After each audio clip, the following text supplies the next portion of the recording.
Hello everyone, this is Brock Skaggs, and we're going to make a video talking about the axial loading of this piece of conduit, which is actually located at the outside of the public library in my hometown. And so what we have here is this light fixture. Of course, it's mounted to the top here. We've got this kind of pendant mount. It's got the conduit coming down, and then we've got the actual fixture itself here. And so I'm interested in the stresses in this long cylindrical member here, as well as the amount that it elongated. And so say we put the pendant mount the conduit up, and before we attach the light fixture to it, it's a certain length. When we put the light fixture on, it's exposed to the weight of the fixture itself, and it's going to stretch just a little bit. Well, how much is that little bit of stretch there? And so making mainly assumptions here on the inputs here. It's not like I got a ladder and was able to measure this or weigh the fixture itself. And so I'm assuming, let's say, that the light fixture itself weighs roughly 75 pounds. One of the assumptions I'm assuming here is that the actual weight of the conduit itself is negligible compared to this 75-pound weight of the light fixture. As far as the conduit, or the little piece of cylindrical material that's holding the fixture up, I'm assuming, let's say, it's 661 type O, has a yield strength right around 8,000 psi, and the modulus of elasticity, or Young's modulus, is 10 times 10 to the 6 psi there. If I haven't talked about the E value before there, that's Young's modulus. Basically talking about the stiffness of the material there.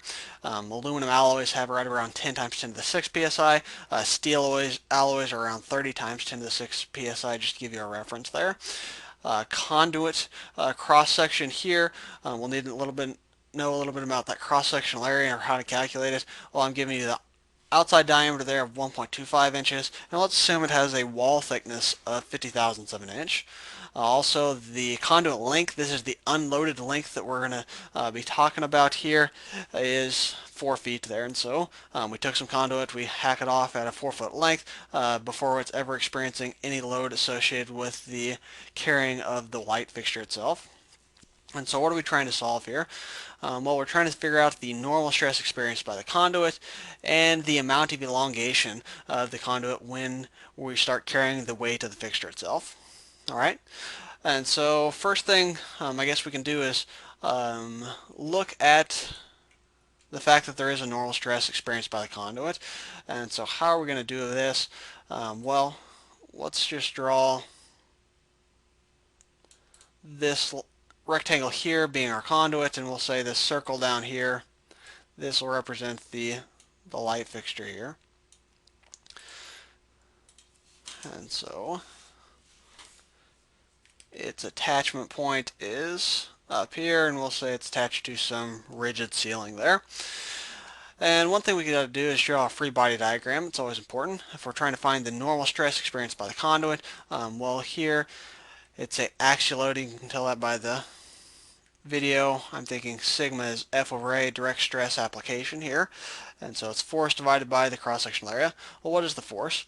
Well, generally we can find the force by drawing free body diagrams. And my free body diagram I'm going to draw is something just like this. We'll go all the way down to the bottom here past the light fixture. And so one thing about this is I've got a nice straight vertical conduit piece here, and I'm making a horizontal cut to it. And so here the free body diagram of that looks something like this. Here's my cut face, here's the conduit, here's the light down below. Well, we've got a weight, and this is basically the weight of the light fixture itself here. I'm assuming the weight of the conduit is negligible there, so I'm not worried about the weight of that section, for instance, of conduit. And so this weight here is just the weight of the fixture at 75 pounds. Well, in order for this thing not to be accelerating in the downward direction, there's going to have to be a reaction force, I'll just call that F, that is pulling up on it here.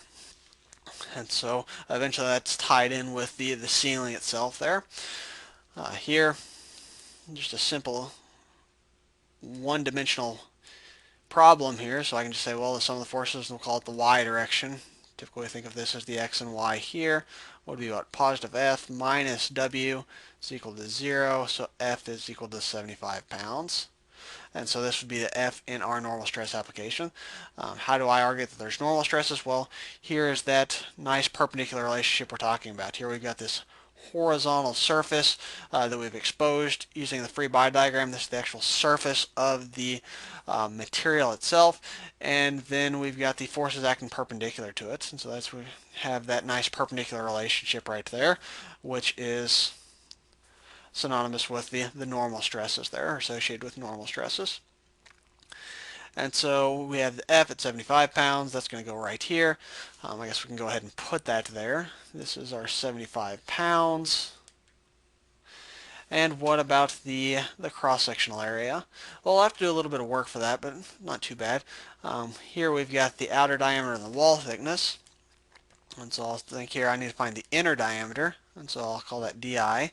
The inner diameter is the outer diameter minus 2 times the wall thickness.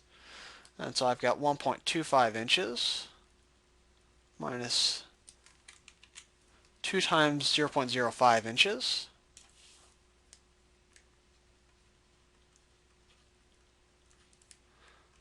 I believe that's going to get us to 1.15 inches, but I'll go ahead and grab the calculator just to be safe. Yes, 1.15 inches. And since I'm going to have to calculate the area more than once in this problem, I'm just going to go ahead and have it right here. Area is going to equal pi over 4, and it would be the outer diameter squared minus the inner diameter squared. These types of problems where you have the tubular members, the two concentric circles, I always think about I'm going to calculate the area of the larger circle, and then I'll subtract off the area of the smaller circle. And so this is pi over 4. Outer diameter we said was 1.25 inches. Inner diameter is 1.15 inches.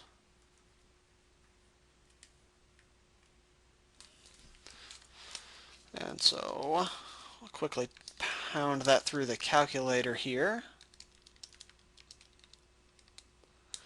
And I'm getting 0.188 roughly for the area. So 0.188 square inches.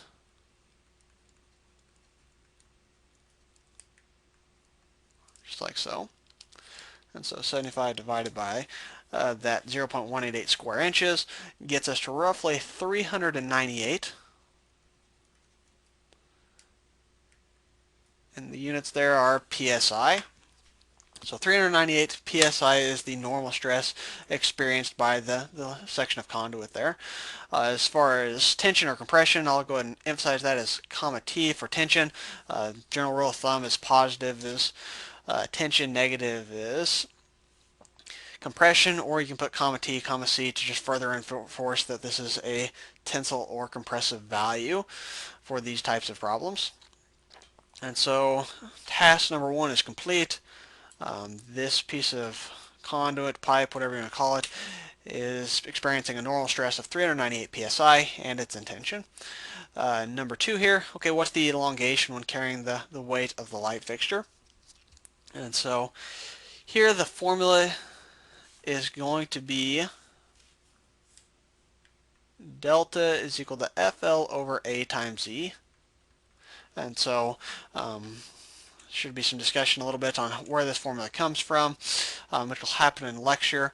But essentially we've got the force experienced by the member, or the member is carrying, so that's the 75 pounds. This L is the initial length of the member, the cross-section of the member area, and the stiffness of the material of the member, the E value here.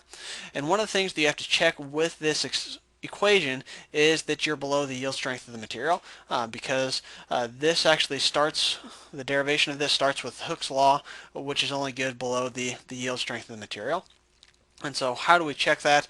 Well, we said that the normal stress experienced by the member was roughly 400 psi. The yield strength, that's this SY value. Really, that should be S sub Y. I'll make that change right now as I'm looking at it so I don't forget.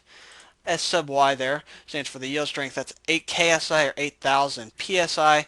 Well, 8,000 PSI is much greater than the normal stress or experience of 398 PSI, so that means that this equation is indeed valid.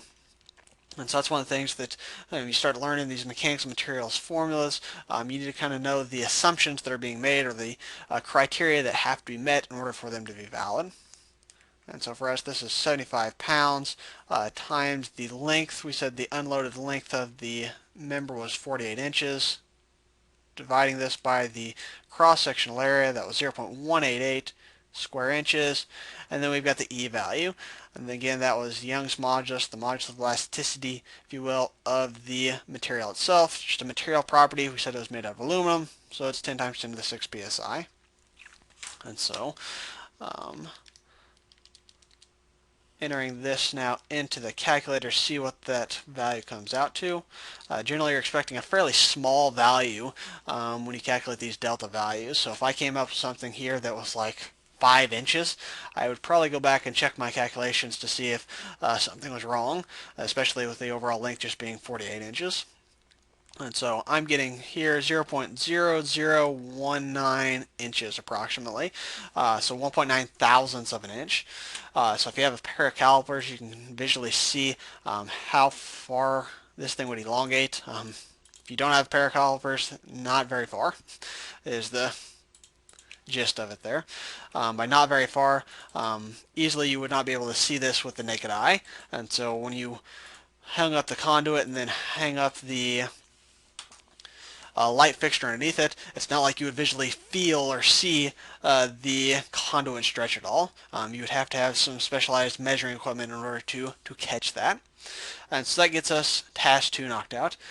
And so again, fairly simple problem. Really, we're just looking at computing the normal stress in the tubular section that's holding up the light fixture, which we have here is a direct normal stress application. So that's where our sigma's F over A formulas come into play. Had to find the force, which was essentially just the weight of the fixture, dividing it by the cross-sectional area. And then part 2, we were interested in the elongation of the conduit there.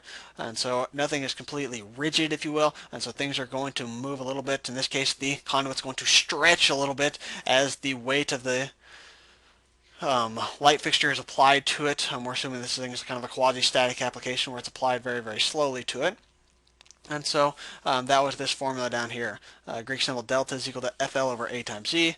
Again, the force carried by the member itself, the length, and this length is the preload length of 48 inches, cross-section area again, and then the Young's modulus characterizing the stiffness of the material. Came up to almost 2 thousandths of an inch. And so, as always, thank you for watching the video, and hopefully this helps you better understand some of the concepts in mechanics of materials.